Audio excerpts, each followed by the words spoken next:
Hello and welcome dear students to Mathsville channel. I am M.K. Srivastav. You are watching a part of Basic to Higher Mathematics. आज हमारा probability का lecture number 7 है। Lecture number 6 में हम लोगों ने card के बारे में देखा।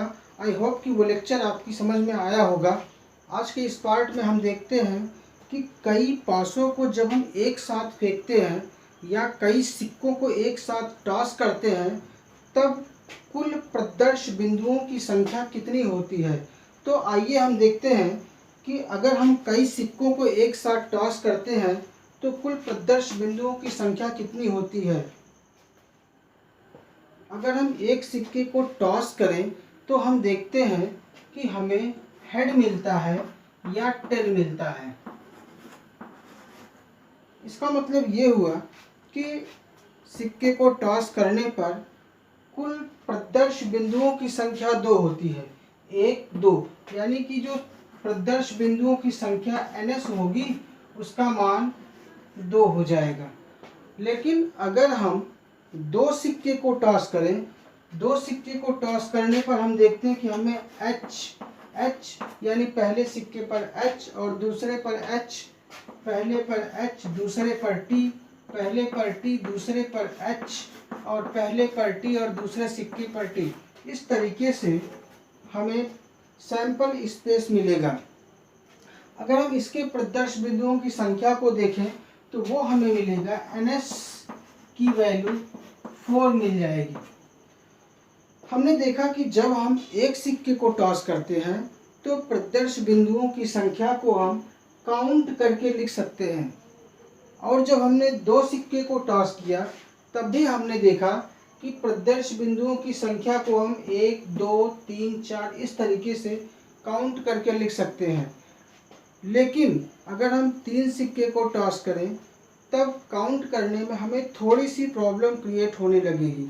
इसी तरीके से अगर हम 4, 5, 6, 7 या 100, 200 सिक्के को एक साथ टॉस करें तो हमें प्रदर्श बिंदुओं की संख्या को काउंट करने में प्रॉब्लम क्रिएट होनी शुरू हो जाएगी।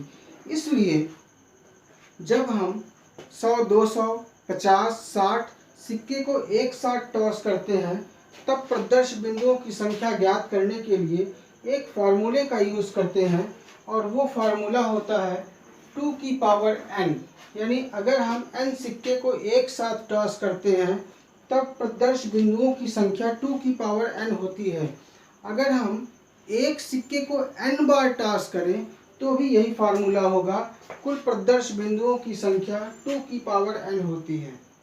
तो आइए हम लोग इस पर एक क्वेश्चन देखते हैं। अभी हम लोगों ने जो फार्मूला पढ़ा उस फार्मूले की ज़्यादा क्लैरिटी के लिए हम एक क्वेश्चन देखते हैं। 25 सिक्कों को एक साथ उछालने पर कुल प्रदर्श बिंदुओं की संख्या ज्ञात कीजिए। हम 25 सिक्कों को एक साथ टॉस करेंगे तो कुल प्रदर्श बिंदुओं की संख्या क्या होगी। यहाँ पर हम देखते हैं कि अगर हम 25 सिक्के को एक साथ टॉस करते हैं तो प्रदर्श बिंदुओं की संख्या 25, ये n का मान 25 हो जाएगा। इसलिए कुल प्रदर्श बिंदुओं की संख्या बराबर 2 की पावर 25। सीधे सीधे इसका आंसर हो जाएगा 2 की पावर 25। 25 सिक्के को एक साथ टॉस करें या एक सिक्के को बारी बारी से 25 बार टॉस करें तो भी प्रदर्श बिंदुओं की संख्या कुल 2 की पावर 25 होगी। एक और क्वेश्चन देखते हैं। एक सिक्के को बारी बारी से 15 बार उछालने पर कुल प्रदर्श बिंदुओं की संख्या होगी। पिछले क्वेश्चन में हम लोगों ने देखा कि 25 सिक्के को हम लोगों ने एक साथ टॉस किया था। इस बार हम देखते हैं कि एक सिक्के को बारी बारी से 15 बार टॉस किया जाता है। तो हम चाहे n सिक्के को एक साथ टॉस करें या एक सिक्के को n बार टॉस करें, प्रदर्श बिंदुओं की संख्या कुल 2 की पावर n होती है। इसलिए इस केस में n का मान 15 हो जाएगा और कुल प्रदर्श बिंदुओं की संख्या 2 की पावर 15 हो जाएगी।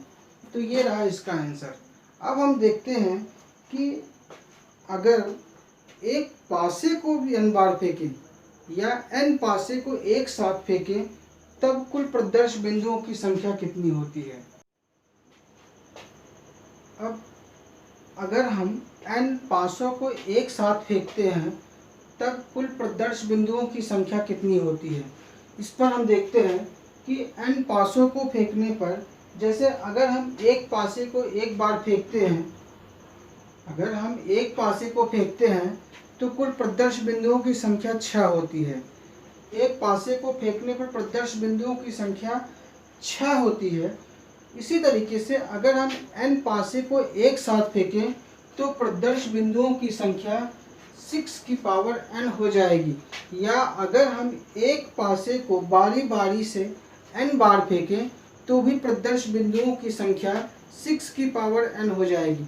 जैसे अगर हम 8 पासे को ले लें, 8 पासों को एक साथ फेंकने पर कुल प्रदर्श बिंदुओं की संख्या 8 की पावर 6 की पावर 8 हो जाएगी। अगर हम 8 पासे को एक साथ फेंकें तो प्रदर्श बिंदुओं की संख्या 6 की पावर 8 हो जाएगी। जितने पासे को एक साथ लेंगे n का वही मान होता है। एक क्वेश्चन है कि 10 पासे को एक साथ फेंकने पर कुल प्रदर्श बिंदुओं की संख्या बताइए। तो 10 पासे को अगर हम एक साथ फेंकते हैं तो कुल प्रदर्श बिंदुओं की संख्या 6 की पावर 10 हो जाएगी। बस सीधा सा इसका आंसर है। एक दूसरा क्वेश्चन देखते हैं।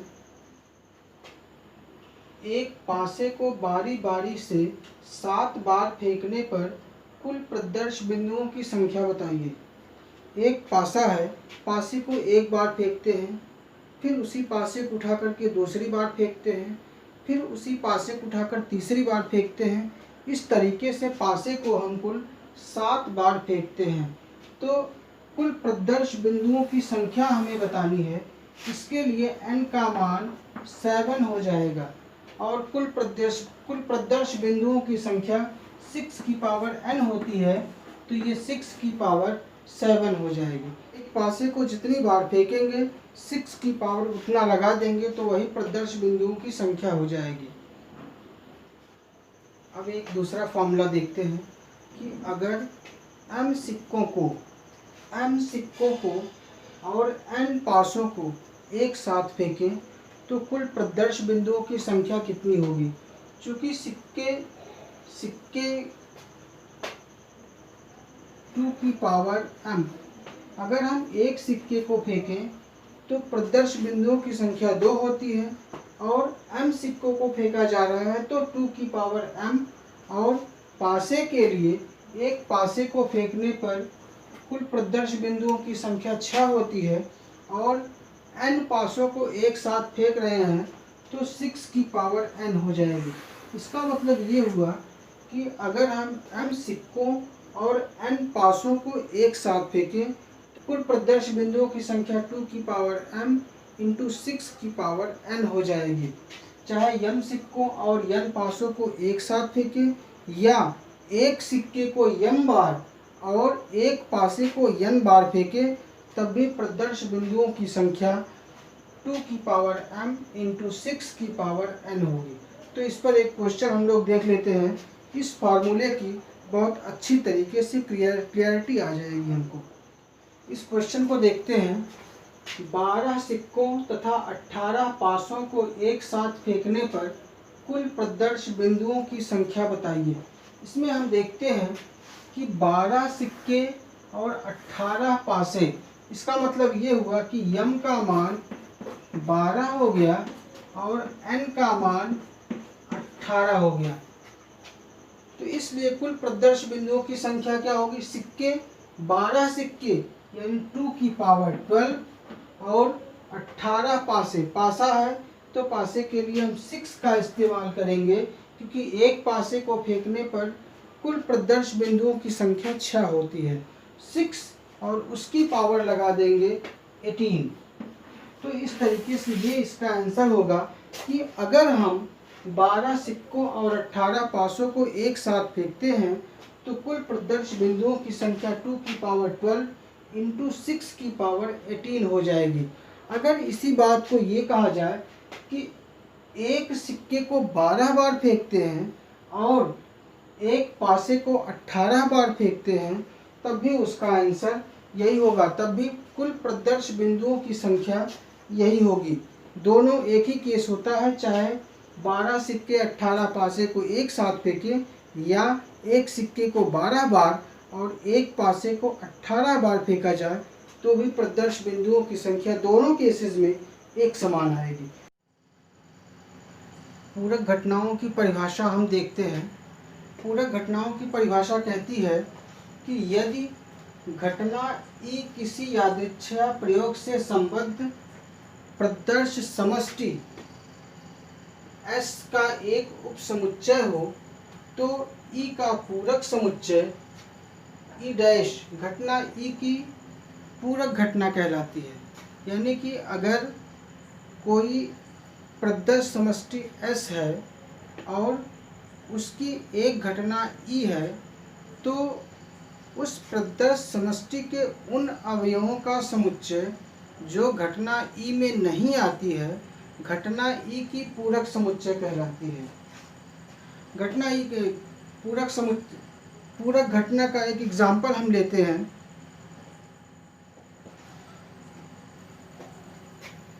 घटना ई की पूरक घटना को ई डैश से हम प्रदर्शित करते हैं और अगर किसी घटना ई की प्रायिकता पीई है तो उस घटना के पूरक घटना ई डैश की प्रायिकता पीई डैश होती है, जो कि यहाँ पर लिखा हुआ है पीई डैश। ये देखिए यहाँ लिखा है घटना ई के पूरक घटना ई डैश की प्रायिकता को हम पीई डैश से प्रदर्शित करते हैं।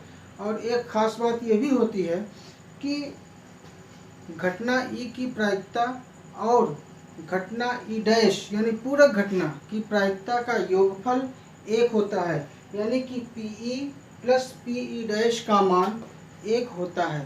पूरक घटना के एग्जाम्पल को देखते हैं हम लोग। पूरक घटना को समझने के लिए हम एक एग्जाम्पल लेते हैं। एक पासे को एक बार फेंकने पर पासे के ऊपरी सतह पर विषम संख्या आने की घटना की पूरक घटना बताइए। एक पासा है, उस पासे को हम एक बार फेंकेंगे। तो अगर हम पासे को एक बार फेंकते हैं तो इसका प्रदर्श समष्टि क्या बनता है। पासे को एक बार फेंकने पर इसके प्रदर्श समष्टि S का जो मान बनेगा वो होगा 1 2 3 4 5 6। अगर हम पासे को एक बार फेंकेंगे, एक बार डाइस को हम रोल करते हैं तो उससे जो प्रदर्श समष्टि बनेगी वो ये बनेगी S इज इक्वल टू 1 2 3 4 5 6। तो ये हो गया एक पासे को एक बार फेंकने पर। तो पासे को हमने फेंका, पासे को फेंकने पर हमें क्या मिलता है, प्रदर्श समष्टि मिलती है। पासे के ऊपरी सतह पर विषम संख्या आने की घटना, विषम संख्या पासे के ऊपरी सतह पर जो आएगा उसी को हम घटना कहते हैं। तो ई का जो मान होगा ई इज इक्वल टू क्या हो जाएगा, विषम संख्या 1 2 3 4 5 6 में विषम संख्या कौन कौन है 1 3 5। ये हो गई 1 3 5। इसको हम कहते हैं घटना। अब इस घटना की हमें पूरक घटना बतानी है, यानी कि हमें निकालना है ई डैश का मान।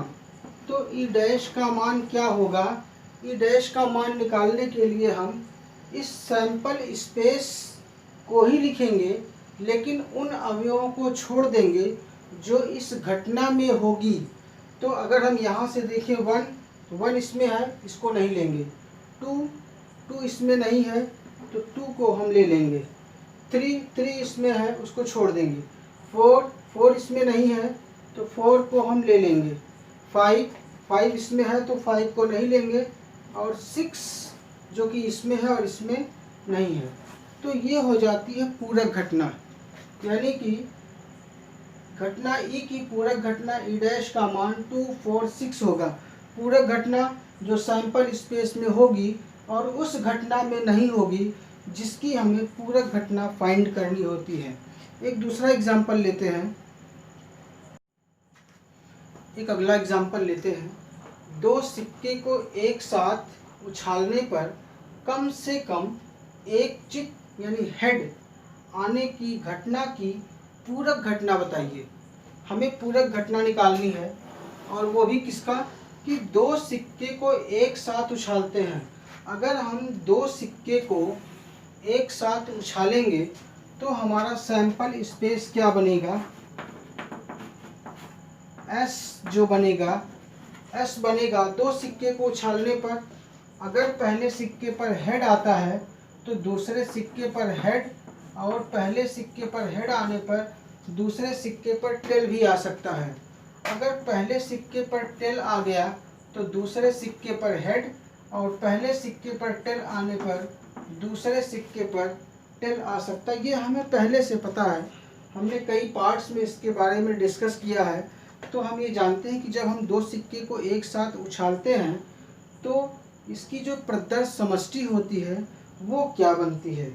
अब ये कह रहे हैं कि जब इसको उछाल दिया गया तो कम से कम एक चित्त, कम से कम एक चित्त, दो चित्त हो सकता है लेकिन एक हेड का होना बहुत ज़रूरी है।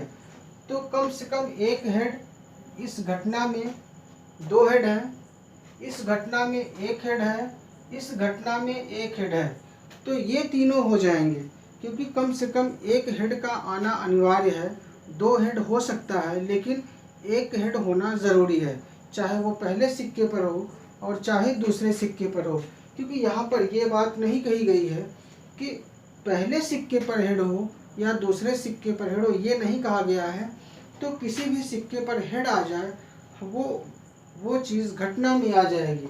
तो ई का जो मान होगा, घटना होगी, घटना ई का मान एच एच, एच टी और टी एच, ये घटना हो जाएगी। अब हमें इसकी निकालनी है पूरक घटना। तो पूरक घटना को हम, अगर घटना ई है तो इसकी पूरक घटना को ई डैश से हम रिप्रेजेंट करते हैं, और इस ई डैश का मान क्या होगा, जो एस में होगा लेकिन ई में नहीं होगा। तो एस में ये है, इसमें भी है, इसको छोड़ देंगे। ये और ये तीन अवयव इसमें और इसमें दोनों में है, तो हमें वो नहीं लेना जो इसमें हो लेकिन इसमें ना हो। तो इसमें केवल टी टी है और जो कि इसमें नहीं है, तो ई डैश का मान टी टी हो जाएगा। इस तरीके से हम पूरक घटना फाइंड करते हैं।